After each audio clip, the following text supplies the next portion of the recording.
ئەم پرسوباسە گفتوگۆکەین لەگەڵ زۆر بەڕێز کاک سەردار قادر شۆڤەکاری سیاسی ئەمڕۆ لەلامان ئامادەیە. کاک سەردار سڵاو لێبێ. زۆر بەخێر بێ سەر زۆر سپاس بۆ خێراتی. سپاس دەکەم. کاک سەردار خۆشبەختانە لە قۆناغی یاغیر بەستین بە بڕوای تۆ ئەم قۆناغە بەکوێ دەکا؟ سپاس بۆ ئەم دەرفەتە هاوڕێی گیان. ئەگەر بانگەشەکانی کە ئێستا بڵاوە کرێتەوە شەڕێک ڕوویدا کۆمەڵێ خاڵی سەرەکی بازەکرا، خاڵەکانیش توانای ئەتۆمی ئێرانی و پیتاندنی یۆرانیۆم، توانای ساڕۆخی پالەستی درۆنەکان لەگەڵ پرۆکسەکانی کەسەر بە ئێران بڵێ هێزەوە لایەکان. بەڵێ شەڕەکە بەردەوام بوو. لەو شەڕەدا خیتابی ئەمریکی ئیسرائیلی نەیتوانی هاوپەیمانی نێودەوڵەتی بۆ ئەو شەڕە پەیا بکە. بەڵام ئێستا لە گفتوگۆیە ئەوەی کە ئیبیستین لەو دانووسانانی کە لە ئیسلاماباد کراوە، خاڵی جەوهەری کراوەتە گەروی هورمز. ئەمە خوێندنەوەیەکەیات بەو جۆرەی کە ئەمریکا لە شەڕدا نەیتوانی هاوپەیمانی دروستکا بۆ خۆی، بەڵام لە گفتوگۆیە گەروی هەرمزی واتە قەیرانی وزە و نەوت، قەیرانی سعری دۆلار و ئەمانە قەیرانی زێر و ئاڵتون. لەو ڕۆوە بتوانێ هاوپەیمانیەک دروستکە کە قەیران و ئاڵەگەرەکە ڕووی دنیا ئەگرێ، بۆ ئەوە لەوە ئەم بابەتی کردە سەرەکی. بەڵام ئەوەی کە بۆ تا ئێستا هەردوولا لە دوای لە پرۆسەی دەنگە دانووسانە وەک دوو کەسی براوە، دوو لایەنی براوە خۆیان تەرحەکەن. جۆ لە ئێرانیەکان دەگریت بە براوەیی بە گیانی مقاومەت بەمانەوەی ڕژێمەکە، نە وێرانکاری وڵات دەبینێ، نە لە ناوچوونی ئەو هەموو خەڵکە و زانای ئەتۆمی و دەسەڵات بەدەستیانە، هاتووە دەسەڵاتێکی لامەرکەزی دروست کردووە لە سنووری جوغرافیایی تەبیعی ئێرانە کە بە 16 بنکەدانراوە کە دەسەڵاتیان هەیە هەموو کارەکان بەرن بەڕێوە لامەرکەزی. ترامپیش لە دوو خەونە ئەژی، خەونێکیان بە چاک بێ بە خراپ بێ باسکرێ، یعنی هەر ناوی بێت گرفتێکی دەرونیە لای ئەم سەرکردەی ئەمریکا هەیە. دوو، ئەو خاڵی بزنس و داتا و ڕقەب بەلایەوە گرنگە. پێشتر بە جەناتم باس کرد کە لە خیتابی ئیسرائیلی و ئەمریکی لە کاتی هەڵگیرسانی شەڕەکەدا باز لەوە ئەکرا هەنگاوەکانی داهاتوو ڕوخانی ڕژێم بێ، ئێمە لێماندا خەڵک بێنە سەر جادە، ئۆپۆزیۆن دروست بێ. پرسیارێکی جەوەری دروست بووە، ئایا ئەمریکا بە CIA-کەیەوە کە بودجەیەکی زەبەلاحی هەیە لە بودجەی ناوەندی ئەمریکیە، مۆساد بەو مێژووە درێژخایانەی هەیە، دیراسە و لێکۆڵینەوەی ڕژێمی ئێرانی و کۆمەڵگای ئێرانی نەکردو کە ئەو خیتابە گۆڕا و جێبەجێ نەکرا؟ ئایا شەڕی 12 ڕۆژە نەیانتوانی گۆشەنیگایەکیان باتێ کە 3000 کەس لە ڕۆژێکە لە سێدارە ئەدران؟ ئایا ترس و لەرز لە خەڵک لە تۆڵەکردنەوە، ترس و لەرز لەوەی کە نەتوانن بەشێک بن؟ لە عێراقدا کاتێکە هێزی ئەمریکا بڕیاریە کورد پلانی ڕاپەڕینی دانابوو، چونکە شەڕێکی وشکانیش دەسی پێکرد، هاتنە نزیک لێوارەکانی بەغا. ئەم نەخوێندنەوەی ئەمریکا بۆتە جێوەی مشت و مڕێک. باشە، هەنی کاک سەردار تۆ پێ دوایە ئەمریکا و ئیسرائیل خوێندنەوەکانیان لاواز بوو یا خوێندنەوەیان بۆ نەکردووە؟ من پێم وایە خیتابی کوردخایەنی ترامپ وا ئەکا ئەوەندەی ئیعتیماد نەخاتە سەر ئەو داتایانەی ئەخرێتە بەردەسی دروستکردنی کاریزما بۆ خۆی، خەونی بڕیاردەر. ئێران خەتەرێکی گشتیە نێونەتەوەیە بۆ دنیاە لە ڕووی ئەتۆمیەوە. عێراق هێزێکی زۆری لە وڵاتەکانەوە وەلایەکان دروست کردووە ئیستیقراری گیان ناڵێ ئێران سەبەبکارە لە دابەزین و بەرزبوونەوەی نەوت و گرفتی بژێوی. ئەم خەونە من پێم وایە دیراسەکانی کە لەگەڵ ڕەوتی برکردنەوە دڵی ئەوانە گوجێ زۆر بە هەندیوە نەگرێ بۆیە بانی بوتارێکی ئەبێ دووسبەی وتارێککەی ئەبێ. ینی کاک سەردار تۆ پێت وایە دۆنەڵد ترامپ کار بەو داتا و زانیاریانەش ناکە کە دەستگا معتەبەرەکانی خۆی دەستگا ڕسمیەکانی خۆی مەسن ینی CIA موساد دەیخەنە بەردەستیان؟ من ناڵێم خەونی دروستبوونی کاریزما، خەونی دروستبوونی ڕقەمی گەورە، خەونی دروستبوونی داهات بیرە نەچێت لە ئەمریکایە ململانەی هەڵبژاردن هەیە ئەم وڵاتە. ئەم هەڵبژاردنە ئەوێ وەکو سەرکردەیەکی فەریادڕاست خەتەرێکی گەورەی ئێرانی لە دنیا داین کردبوو. ئەم خەتەنە نەیتوانی هاوپەیمانی بۆ دروستکان، نەیتوانی دۆستایەتی سەرکردەیەکی جیهانی بۆ دروستکان، نەیتوانی دۆستەکانی لە کەنداو بپارێزێ. کوردی ویست ببێ بە بەشێ لە ململانێ کەم کورد بە منطقی ئەوەی نەبوونی متمانە بەو شەڕێکە هەیە نەبووە بەشێک حتا کوردەکانی ڕۆژەڵاتەوانە هات وێرانی کردن بەوەی چەکم ماونەتێ و پارەم ماونەتێ و خواردوتانە. یعنی کێشەکە لەوایە برای ئەزیزم ترەمپ خەونی کوردخایان باش دەستکەوتی ڕقەمی زیاتر. کاک سەردار ینی قسەکانی تۆ بۆ نمونە بۆ منە گەربینەرێک بە وا خوێندنەوەی بۆ دەکەم کاوەی ئەمریکا کردوێتی هەمووی هەڵە بووە و بە هەڵەدا ڕۆیشتووە و هیچ دەستکەوتێکی نەبووە و چۆن دەستکەوتی نەبووە من ئەوەی کە بەڵام بۆ خوێندنەوەکەمان وانە بێ بە پێی دوایین داتا کە من بە دوای داچووم ئەمریکا ڕۆژانە بای 500 میلیۆن دۆلار نەو دەفرۆشێ بەم نرخە بەرزە ینی تەنها لە مانگێکدا چەند دەکا 15 میلیارد دۆلارەکە بەس نەوت یانیێرە و نەوتە 15 میلیارد دۆلار بەس بۆ ئەوە ئەی مەصرفی شەڕەکەی چەندە باشە مەصرفی جەنگ ئێمە دەزانین ئەمریکا خۆی پارەکە نادا دۆناڵد ترەمپ دینارێک سەرف کا 2 دۆلار لە کەندا وەرەگرێتەوە لە داهاتوە بەس ئێستا مەصرفە لەسەر بودجەی گشتی وڵات مەصرفە پنتاگۆن مەصرفێکی خەیاڵی لە بودجە بردووە هەموو ڕۆژێ داوای زیادکردنی ئاستی بودجە ئەکا کە بڕیاری پێبن و مەصرفی ئەوە بێ من سەکە لەسەرەوەیە ئێران ینی ڕاستە تەناوەکو نیزامەکە ماوەتەوە دەڵێ نیزامەکە ماوەتەوە بەڵام ئێستا گفتوگۆکان بۆ نمونە یعنی جاران سێ خاڵ بوو بەرنامە ئەتۆمیەکە هێزە پرۆکسیەکان هێزە وەلاییەکان دامیان نەکا و موشەکە بالیستیەکانی ئێستا خاڵەکان زۆر زیایکرەوە بۆ بە 15 خاڵ بۆ بە 15 داواکاری هەندێک لە چاودێرانی سیاسی دەڵێن لە چەند ڕۆژی ئایندەدا ئەگەر لە ئیسلاماباد جارێکی دیکە کۆ ببنەوە خاڵەکانیان زیاتر دەکا ئەسڵەن ئەمریکا لەم دانیشتانەدا ینی ئەوەی کە دواتر دزەی کردەوە بۆ میدیا ئەمریکیەکان دەڵێن ئەمریکا و توێت ئێمە ناتوین پێتان بڵێن ئێوە چیتانەیە هاتوین نەڵێن ئەمانە جێبەجێکن بۆیە مۆڤدیێرانی تووڕە کردووە دەڵێن ناتوین گوێتان لێ بگرین ئێوە بڵێن ئێمە ئەوەمان دێ ئەومان دێ هاتوین ئەوە جێبەجێ بکەن ڕاستە فەرمووی خاڵەکان زۆرە بێت و زۆرتریشە بێ بەڵام بیرە نەچیە پرۆسەیەکی دانووسانی درێژخایەنی مێژووی هەیە لە بینی ئێران و ئەمریکایە ئەمە یەکەم جاری دانووسانیان نییە دوو ئەسڵ سێگەیاڵێن ئێران لە جەنگە دۆڕێ میشە لە دانووسانەوە جۆرێک لە عینادی سیاسی لە تیژبینی خۆ بەهێزکردن و بەرامبەر بە بێهێز خاڵێکی بەهێزی خۆ بەقەت دە خاڵی بەهێزی ئەو ببینی تۆ بیرە نچێ هاوڕێی گیان ئەم گەروی هورمزە وەختی خۆی بەدەست ئینگلیزەکانەوە بووە کەڵکێکی مالی گەورەیان لێ نەبینەوە دواییتر حتا قسەیەک هەیە لە مێژووە باسەکرێت یەکێ لە دوورگەکانی بەخشیوە بە سەڵتەنەی عومان کە لە سەرۆگۆزیرانی ئەو کاتەیان پرسیوە و توێتی کچمان گەورە بوو شووی کرد ئەین جوابەکەی ئەوە بووە دواییتر کە لای دەسەڵاتی ئێرانی بووە لای قاجارەکان لای پەهلەویەکان نەیانتوانیوە بیکەن بە ڕەوتێکی داها لەو کاتەوەی لە هەفتانەوە شۆڕشی ئیسلامی بووە وەچە نەزەریان گۆڕاوە و ئەم دوورگانیان کردووە بە بەبەتی ململانێ بابەتی داهاتی زۆرتر ئێساش لە مفاوەزەکان ئایکەن ئێران لە مفاوەزاتە نەفەس درێژێکی هەیە چۆن لە شەڕیشتا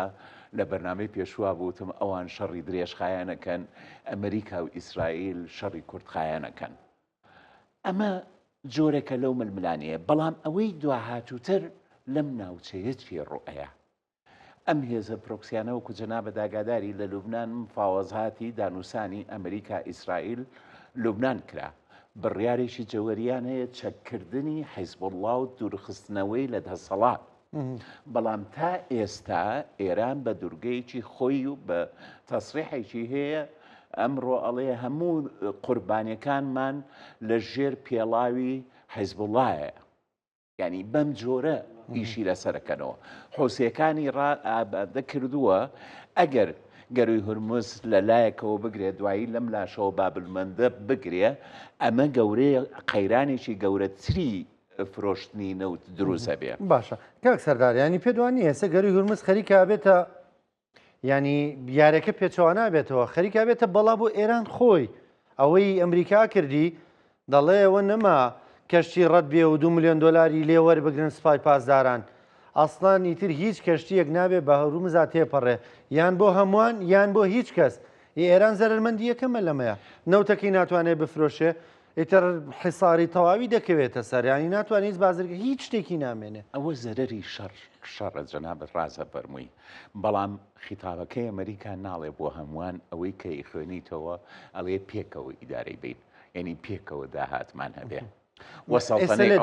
لە دوانە تازەکانیانەوەی دەڵێن هورمز ئەبێت کراوەی نێودەوڵەتی بێ نێودەوڵەتی بێ ئاوەکەی هەموو لایەک ئیسفادی لێ بکە گۆڕگەکانی کەمکرێنەوە و شتی کەمکرێنەوە بەڵام یعنی جەنابەت ئەمڕۆ لە میدیای بینراوە 71 کە زەبەن بۆ دانووسان لە ئیسلاماباد 69 پیا و دووژن خوێندنەوەکانەوەیە کە ئەم خەڵکە بە بەرنامەوە چووە بەڵام یەکێ لە فرسەتەکان بۆ کە لەوێ لە شوێنێکی هێمنیا کۆ ببنەوە ئەمریکا ژاگای لەمە بووە بەلای خۆیەوە سەرکەوتووە کە لیستی تازەی لێدانی ئەو سەرکردانەی بۆ حازر ئەبێ و دووهەم هەنگێ لینک و پەیوەندی دروست کردو لەگە هەنگێک کەسیانە لە کاتی گۆڕانکاری لە ڕژێمە ئەوان بپارێزرێن یعنی ئەوەی کە هەیە هەندێکی دیکە دەڵێن باسی هەفتەیە کەسە کرد هەندێک لە چاودێرانی سیاسیش دەڵێن هەر بۆ خۆیم ژمارە زۆرە لە وەفدی دانووسان کار دەگەڕێتەوە بۆی کە ئێران چەندین باڵی جیاوازی تایە و لەم باڵە جیاوازانەشدا کەس متمانی بە کەس نییە هەموو نوێنەری خۆی ناردووە نەکە لینک دروست بکەن ئەها پەیوەندی ژێر بە ژێر دروست بکەن هەموو توانە بە ئەبێ نوێنەریە مەشی تێدا بێ ئەگەر هەیە بەڵام زۆرینەی ئەو کەسانی کە چوون کەسی ئەکادیمی بوون لە تەخەسوسەکانی خۆیانە ینی بەشێکی زۆریان بڕیاردەری سیاسی نەبوون کەسی پرۆفشناڵی ئەو تەخەسوس تایبەتبەندیانە بۆ کەویستیانم فاوەزەری لەسەر بکەن پیتاندنی یۆرانیۆم بۆ چەند ساڵ بێت چۆن لە ناو ببرێت چی لێ بکرێ ئەمانە کەسیین بوون بەڵام ئەوەی کە ئێستا بیبەستینەوە بۆی ئەوەی ئەم فاوەزاتە دانووسان بەردەوامە بێ بڕادوای بەردەوامە بێ لای من وایە دانووسان بەردەوامە بێت بە چ ئاماژێک بە قازانجی ئێرانە بە قازانجی ئەمریکایە خازانجی ئیسرائیلە ینی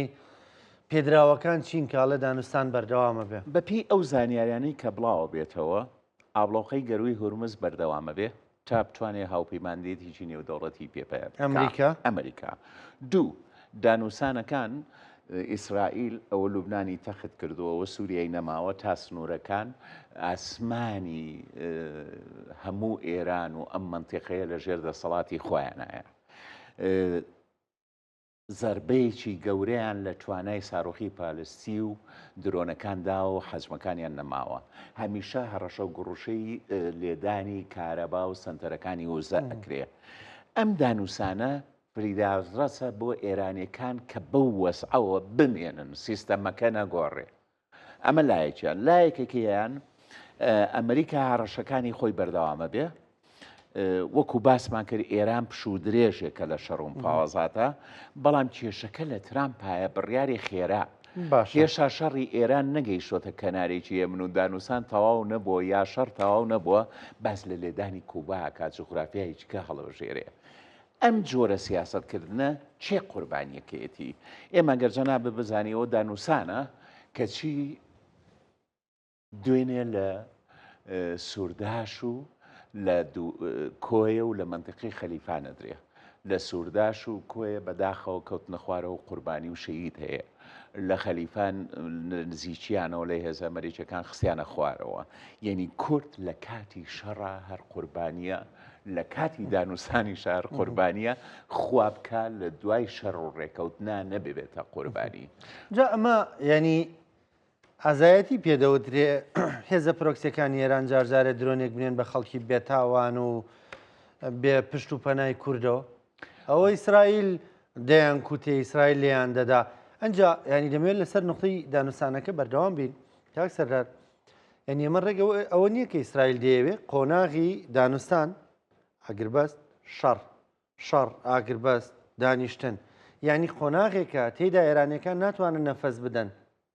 ناتوانن خۆیان بنیاد بنێنەوە ناتوانن خۆیان کۆ بکەنەوە هەموو دەقەیەکیسە ماڕەزە بۆی کە ئیسرائیلیاندا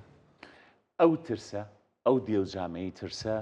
لە ئیسرائیل و ئەمریکاوە بەرامبەر ئێران بەردەوامی هەیە ئێرانیش وەکو جەنابیشە باسکرد مفاوزێکی عەنیدە دانووسانێکی زۆر کە لە ڕقانە ئەکا یعنی سەرکەوتنەکانی خۆی لێدانی عێراق و لوبنان و ئەم شوێنانە بەلایەوە خاڵێکی هەژمونی خەتەری هەمیشەییە هێزە چەکدارەکان لە